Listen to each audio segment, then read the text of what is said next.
Hi guys, അപ്പം ഞാൻ രാവിലെ എണീറ്റു. എന്താണ് എൻ്റെ ഡ്രാഗൻ്റെ ബ്രഷ് എൻ്റെ പല്ല് തേച്ചുകൊണ്ടിരിക്കുകയാണ്.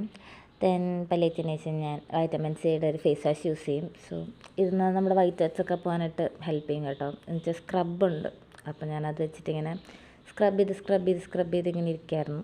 നല്ല ഫേസ് മസാജ് കൂടാണ്. അതിനുശേഷം ഞാൻ ഫേസ് കഴുകി. തിളങ്ങുന്നില്ലേ? യെസ്, എനിക്ക് തോന്നി. ഇതാണ് എൻ്റെ ഷർട്ട്, ഇതാണ് എൻ്റെ pant, and one more thing, ഇതാണ് എൻ്റെ കോട്ട്. പിന്നെ രണ്ട് ഷൂ, പിന്നെ സോക്സ്. ആൻഡ് ഞാൻ അതൊക്കെ ഇട്ടു. അപ്പോഴാണ് നമുക്ക് നോക്കുമ്പോൾ എൻ്റെ കൈയുടെ അറ്റം കുറച്ച് ലൂസായിരുന്നു. സോ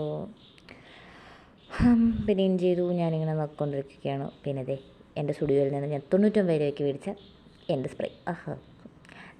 എൻ്റെ ബോഡി ലോഷൻ, ഇത് കൊക്കോടെയാണ് കേട്ടോ. നല്ല നറിഷിങ് ആയിട്ടുള്ളൊരു സംഭവമാണ്. ഇതാണ് നമ്മുടെ മേക്കപ്പ് ഐറ്റംസ് ഒരുങ്ങാനുള്ളത്. ഫസ്റ്റ് തന്നെ ഞാൻ മറ്റേ പ്ലമ്മിൻ്റെ മോയ്സ്ചറൈസർ എടുത്തു. അങ്ങനെയൊക്കെ വാരി തേച്ച് ഇട്ട് കഴിഞ്ഞപ്പോഴത്തേക്ക് എനിക്കൊരു സാറ്റിസ്ഫാക്ഷൻ ഇല്ല. പിന്നെ രണ്ടാമതൊന്നുകൂടെ ഞാൻ തോണ്ടി, എന്നാലും കൊള്ളാം. പിന്നെ വാരിയിട്ട് ഇപ്പോൾ മുടി ഇടയ്ക്ക് വന്ന് ഭയങ്കര ഡിസ്റ്റർബ് ചെയ്തു. സോ ഞാൻ മുടി മാറ്റിയിട്ട് തേച്ച് കൊടുത്തോണ്ടേ ഇരുന്നു. ഞാൻ കുറച്ച് നേരം എനിക്കിങ്ങനെ അത് ഒരിത് വേണം, ഒരു സാറ്റിസ്ഫാക്ഷൻ വേണം. ഇങ്ങനെ തുടച്ചിരിക്കും. ആൻഡ് പിന്നെ നമ്മളെടുക്കുന്നത് എന്താണ്, സൺസ്ക്രീൻ. അതും പ്ലമ്മിൻ്റെ തന്നെയാണ്. ഏറ്റവും വലിയ വിറ്റ് ഇതൊന്നും എൻ്റെതല്ല, തൊട്ടപ്പുറത്തെ റൂമിൽ സാന്ദ്രയുടെയാണ്. അങ്ങനെ താണ്ടെ സൺസ്ക്രീം എടുത്ത് ഇച്ചിരി കൂടിപ്പോയി കേട്ടോ. നൈസിനത് തിരിച്ച് വീണ്ടും ആ ഒരു ട്യൂബിനകത്തോട്ടാക്കിയാൽ കൊള്ളാമെന്നുണ്ടായിരുന്നു. എങ്ങനെയൊക്കെയോ ഞാനെടുത്ത് ഇട്ടിട്ടും മതിയാവുന്നില്ല. പിന്നെ ഞാൻ കഴുത്തിലൂടെ വാരി ഇട്ടു, തോനെ ഉണ്ടായിരുന്നു. ആൻഡ് കുറച്ചെടുത്ത് നേരത്തെ പറഞ്ഞ കണക്ക് കൊത്തിക്കയറ്റി വെച്ചിട്ടുണ്ട്. പിന്നെ നേരത്തെ പറഞ്ഞ കണക്കാണ് ഞാനിരുന്ന് തുടപ്പ് തുടങ്ങി. അപ്പോൾ എൻ്റെ മൂക്കൂത്തിലെ സ്റ്റോണിലൊക്കെ ആയി. പിന്നെ ഞാൻ വീണ്ടും തുടച്ചിരുന്നു. പിന്നെ കഴുത്തിലിട്ടൊന്ന് തുടച്ചു. എനിക്കിങ്ങനെ തുടച്ചുകൊണ്ടിരിക്കുന്നത് ഒരു സാറ്റിസ്ഫാക്ഷൻ ലെവലാണ്. ഞാനിങ്ങനെ ചെവിയിൽ തുടയ്ക്കും, മുഖത്ത് തുടയ്ക്കും, കഴുത്ത് തുടയ്ക്കും. പക്ഷെ ഭയങ്കര ചൂടെടുപ്പുണ്ടായിരുന്നു കേട്ടോ. ആൻഡ് അവസാനത്തെ സാധനം പൗഡർ.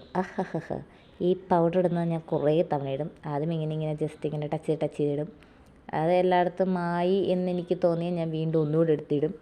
സോ ഞാൻ വീണ്ടും ഇട്ടുകൊണ്ടിരിക്കുകയാണ്. ഇത് മറ്റേ സൺസ്ക്രീമൊക്കെ പിരികത്തിൻ്റെ അവിടെ ഇരിപ്പുണ്ടായിരുന്നു. അതെല്ലാം അവിടെ കട്ട് ചെയ്യാൻ തോന്നും. കുറച്ച് ചുണ്ടിൽ കയറിപ്പോയി. ആൻഡ് കണ്ടോ, ഞാൻ ബാക്കി തട്ടിക്കളഞ്ഞിട്ട് മുഖത്തിട്ടു. പിന്നീടായപ്പോഴത്തേക്ക് എനിക്ക് സാറ്റിസ്ഫാക്ഷൻ കുറേ ഞാൻ വീണ്ടും എടുത്തിട്ടു. ആൻഡ് വീണ്ടും തട്ടിക്കൊണ്ടിരിക്കുകയാണ് ഗൈസ്. കണ്ടോ, വീണ്ടും എടുത്തിട്ടു. എന്നെക്കൂടെ ഇത്രയ്ക്കല്ലേ പറ്റും. ഇത് ഇത്ര ഇടുമ്പോൾ എനിക്കൊരു പുട്ടിയിട്ട ലെവൽ ഫീലിംഗ് കിട്ടും. കണ്ടോ, ഞാൻ നേരത്തെ പറഞ്ഞ സംഭവം പിരികത്തിലൊക്കെ പൗഡർ ഇരിക്കുന്നു. പിന്നെ എൻ്റെ അപ്പുറത്ത് നിന്ന് ടോപ്പ് ഞാൻ കുറച്ച് തുടച്ചായിരുന്നു. അത് വീഡിയോ കാണിക്കുന്നില്ല. ഞാനിങ്ങനെ നോക്കിക്കൊണ്ടിരിക്കുക, ചൂടെടുത്തു. പിന്നെ എന്ത് ചെയ്യും എന്നാലോചിച്ചപ്പോഴാണ് ഐബ്രോ വരയ്ക്കാമെന്ന് ആലോചിച്ചത്. യെസ് ഗൈസ്, ഞാൻ ഐബ്രോ വരച്ചുകൊണ്ടിരിക്കുകയാണ്. സാധാരണ ഞാൻ തന്നെയാണ് എൻ്റെ ഐബ്രോസ് എടുത്തത്. സോ അതുകൊണ്ട് തന്നെ അതിൻ്റേതായിട്ടുള്ള അപാകതകളുണ്ടായിരുന്നു. ഇങ്ങനെ വരച്ചുകൊണ്ടിരുന്നപ്പോഴത്തേക്കാണ് എനിക്ക് തോന്നിയത് അപ്പുറത്തെ പിരികം പോലെ അല്ല ഇപ്പുറത്തെ പിരികം ഇരിക്കുന്നതെന്ന്. കുറേയൊക്കെ ഞാൻ സെറ്റ് ചെയ്യാൻ നോക്കി. പിന്നീടാണ് മനസ്സിലായത് അത് ജനിച്ച് തുടങ്ങുമ്പോഴേ നമുക്ക് വരച്ച് തരുന്ന രീതിയിലാണ് നമ്മുടെ പിരികം വളരുന്നത്. സോ എനിക്ക് രണ്ട് രീതിയായിരുന്നു. അതുകൊണ്ട് ഞാൻ തുടച്ച് കളയാനൊക്കെ നോക്കി. പക്ഷേ ഐബ്രോ അങ്ങോട്ട് മായുന്നില്ലായിരുന്നു. പിന്നെ ഞാൻ തട്ടിയും മുട്ടിയൊക്കെ അങ്ങോട്ട് വരച്ചു. കൊള്ളാമല്ലേ, സുന്ദരിയായിട്ടുണ്ട് ഗൈസ്, സുന്ദരിയായിട്ടുണ്ട്. പക്ഷേ വീണ്ടും എനിക്ക് സാറ്റിസ്ഫാക്ഷൻ കുറഞ്ഞു. അങ്ങനെ ഞാൻ വീണ്ടും എടുത്തിട്ട് എന്തേലും കാവട്ടെ ദൈവമേ എന്നുള്ള രീതിയിൽ തുടച്ച് ഞാൻ ഇട്ടിട്ടുണ്ട്. അപ്പോൾ വീണ്ടും എനിക്ക് മുഖം തുടയ്ക്കാൻ ഞാൻ മുഖം തുടച്ചു. ആൻഡ് അത് കഴിഞ്ഞിട്ട് ഐലൈനർ. ഞാൻ എന്നും ഐലൈനർ എഴുതാത്തൊരു വ്യക്തിയാണ്. വല്ലപ്പോഴും മാത്രമേ എഴുതാറുള്ളൂ. കാരണം ലെഡിൻ്റെ അംശം കൂടുതലായതുകൊണ്ട് ഞാൻ എന്നും എഴുതാറില്ല. ഒന്നാമത് കണ്ടുകൂടാ, അതിനിടയ്ക്ക് ഐലൈനർ കാരണം വീണ്ടും കണ്ണു പോകണ്ടല്ലോ എന്ന് വെച്ചിട്ട് ഞാൻ ലിപ് ബാം ഇട്ടു, ലിപ്സ്റ്റിക്ക് ഇട്ടു, ലിപ് ലൈനർ ഇട്ടു, ലിപ്സ്റ്റിക്ക് ഇട്ടു, ലിപ് ലൈനർ ഇട്ടു, ആൻഡ് നമ്മുടെ ലിപ് ബാം ഇട്ടു. ഇത്ര ഇട്ട് കഴിഞ്ഞപ്പോൾ കൊള്ളാം. പിന്നെ അവസാനം ഞാൻ പൊട്ടും തൊട്ടു.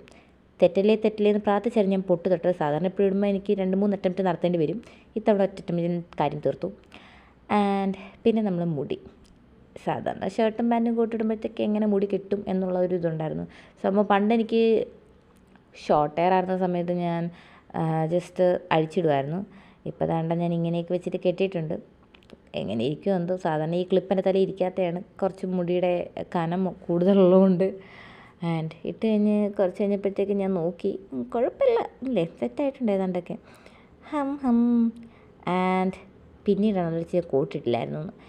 ഞാൻ കഷ്ടപ്പെട്ട് കുത്തിക്കയറ്റി കോട്ടിട്ട് കഴിഞ്ഞപ്പോൾ കറക്റ്റ്. ഇനിയിപ്പം മറ്റേ കോളറിൻ്റെ നടുക്ക് റിബണോട് വെച്ചാൽ ഞാൻ കാറ്ററിംഗ് സർവീസിന് പോകുന്നതാണ് എന്നൊരു തോന്നൽ. എന്നാലും കൊള്ളാം, കുഴപ്പമില്ല, അഡ്ജസ്റ്റഡായി. പിന്നെ ഷൂസ് ഇട്ടു. ആദ്യമേ ഈ സോക്സ് ഇട്ടപ്പോഴത്തേക്കും എനിക്ക് കാലിൽ മന്ത് വന്ന കണക്ക് പോലെയിരുന്നു. പിന്നെ ഞാൻ കോളേജിൽ പോകാൻ നേരത്തത് മാറ്റി കിട്ടു ഗൈസ്. പിന്നീടാണെന്ന് വെച്ചാൽ കുറച്ച് കാര്യങ്ങളോട് ഞാൻ ഇടാനുണ്ടായിരുന്നു. എൻ്റെ 2 മോതിരം ആൻഡ് ദെൻ എൻ്റെ ഒരു വാച്ച്.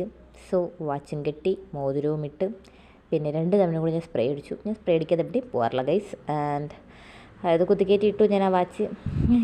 എങ്ങനെയുണ്ട് ലാസ്റ്റ് സെറ്റല്ല ലുക്ക്? ഞാൻ വീണ്ടും വലിച്ചിട്ടു. ദൈവമേ എങ്ങനെ ഇരിക്കണം എന്തോ. ആൻഡ് എൻ്റെ ടോട്ടി ബാഗ് കൂടി ഇട്ടു ലാസ്റ്റത്തെ ഒരു ലുക്കിന് വേണ്ടിയിട്ട്.